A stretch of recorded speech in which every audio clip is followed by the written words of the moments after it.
No recente documentário sobre Pelé, se falou mais de política do que de futebol.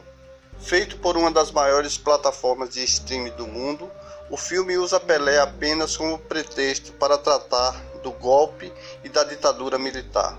Mais uma tentativa de mencionar esse período para colocar a narrativa de que a esquerda luta pelo bem do planeta e de que a direita, os capitalistas, são gananciosos e perversos. A esquerda, linda, humana e boazinha, e a direita, má, desumana e opressora. Marx tinha razão. Se o mundo se tornasse todo socialista, a Terra seria um paraíso, caso isso fosse feito milagrosamente de forma consensual. Para o mundo se tornar de uma vez só socialista, haveria guerras civis em todos os países ao mesmo tempo. O socialismo mundial emergeria do caos, dos escombros dessas guerras e em cima dos corpos de milhões de mortos, ou seja, à custa de muito sofrimento. Mas isso já ficou lá atrás há muito tempo. Virou um mito muito bem explorado pela esquerda desde os anos 60 e que ainda é usado para enganar os incautos de hoje. Com a bomba atômica, o mundo jamais seria completamente socialista. E o capitalismo já tinha se enraizado no mundo e se consolidado nos anos 50 a ponto de ter forças para resistir como de fato resistiu.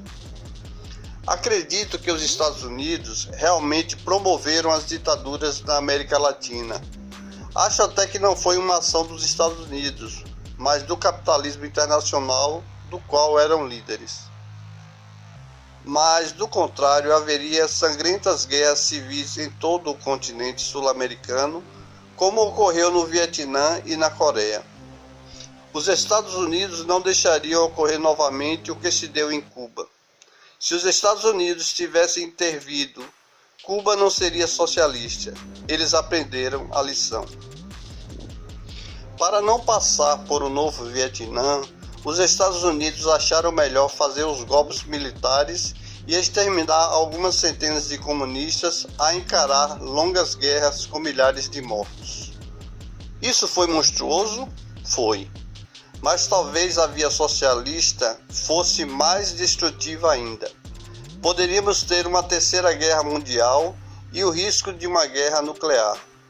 A América Latina foi a Hiroshima da vez. Curioso é que a Europa, onde se tinham os maiores intelectuais socialistas e os mais fortes partidos comunistas, não se tornou socialista. Só em parte da Alemanha isso ocorreu, mas por mera partilha dos despojos da Segunda Guerra Mundial. A ditadura foi monstruosa, mas o caminho da esquerda era no mínimo inconsequente. Voltando ao filme, nele mostra-se um Pelé como um redentor de uma nação sofrida, vilipendiada e sombria por conta do regime militar, quando na realidade essa atmosfera nefasta só pairou sobre as cabeças dos comunistas. Nesse período, o país cresceu e gerou milhares de empregos, tirou milhares da pobreza. Na realidade, a ditadura militar foi realmente terrível para os comunistas, que lutavam pela ditadura do proletariado. Queriam derrubar uma ditadura para implantar uma outra. O filme omitiu Garrincha e destacou Amarildo na Copa de 62. Benedita da Silva fala de um Pelé como um redentor do povo negro, quando na realidade ele nunca teve esse papel. Pelé nunca denunciou o racismo brasileiro, nem militou pela causa dos negros. Pelé é colocado como o símbolo de uma nação em busca de identidade e autoestima. Esqueceu no mínimo de falar da febre, da bossa nova, do samba e do cinema novo, e de gerações e gerações de futebolistas negros que criaram a nossa forma peculiar de jogar. Faltou contexto. O Brasil aparece como um país pobre e sem rumo, quando sempre foi rico em cultura e em recursos naturais. Faltou contexto histórico também, pois a riqueza da Europa saiu boa parte daqui, e que Salvador e Rio de Janeiro já foram mais cosmopolitas que Nova York e Tóquio. O brilhantismo de Pelé poderia ser exaltado com depoimento de futebolistas do mundo afora. Nem em inglês o filme foi dublado ou legendado. Aparece em excesso um zagallo doente e sem capacidade de articulação. Faltou dizer o fundamental, que o futebol que se joga hoje no mundo foi criado no Brasil e aprimorado por Pelé. É isso que dá a implantar um globalismo em detrimento dos nacionalismos. Foi feito para consumo doméstico, para exaltar a esquerda. A mesma esquerda que faliu o país menos de uma década depois da redemocratização. Quem está lá falando sobre Pelé no filme? Fernando Henrique Cardoso, líder de um partido que iniciou a corrupção sistêmica no país.